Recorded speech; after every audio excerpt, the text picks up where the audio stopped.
Revenons sur ce verset dans Tehillim, au chapitre 34, verset 15. Sourbera va'asetov.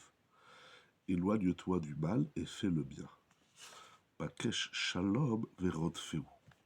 Cherche le shalom et poursuis-le. Il explique le Baal Shem Tov. Dans tout élément matériel, il y a deux choses. Il y a le Ra et le Tov. Le Ra,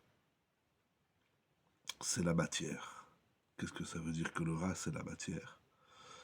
Et le Tov, il se trouve dans la matière.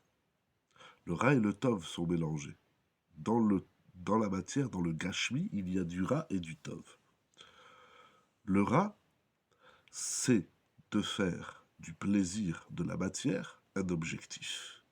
Je consomme la matière, pour le simple ta'anoug matériel que cela me délivre. Lorsqu'on utilise la matière, il faut être sourbera. C'est-à-dire de ne pas faire du ta'anoug, du plaisir matériel, une finalité. Mais il faut être assez tov. En consommant la matière, il faut être dans le bien. C'est quoi le bien? Le bien, c'est la partie divine qui se trouve dans la matière et qui permet à la matière d'exister et de vivre. Et c'est ça, assez tov. Ça veut dire qu'il faut utiliser la matière pour trouver le point divin, la partie divine qui se trouve à l'intérieur de la matière. C'est énorme comme idée. C'est quoi la suite du pasouk? Bakesh shalom verod feu. Cherche la paix. Qu'est-ce que ça vient faire ici? La paix, quel est le rapport entre Sourbera Va'asetov et Bakesh shalom? C'est comme ça, nous dit le Baal Shem Tov, qu'on va faire le shalom. Ben chelek agashmi, les ben achayut eloki hamechaye oto. On va faire le shalom entre l'objet, la partie matière, matérielle, et la partie divine qui se cache, qui est enfouie dans la matière. Le shalom, c'est faire l'harmonie entre la matière et la partie divine. Comment?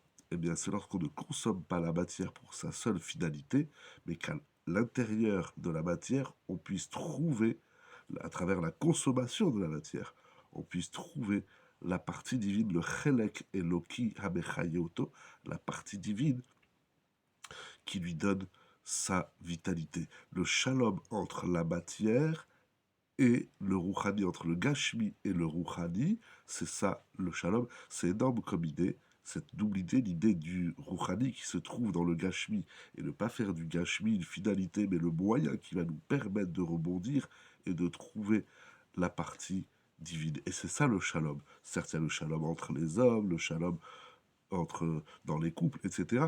Mais le Shalom entre le Gashmi et le Rouhani, ils sont plus, le Ra et le Tov, ils sont plus en opposition. Je ne fais pas du Gashmi une finalité, mais le moyen qui me permet de découvrir le Rouhani, le divin qui se trouve à l'intérieur de lui-même du Gashmi. Et c'est lorsqu'il y a cette fusion entre Gashmi et Rouhani qu'on est dans le Shalom.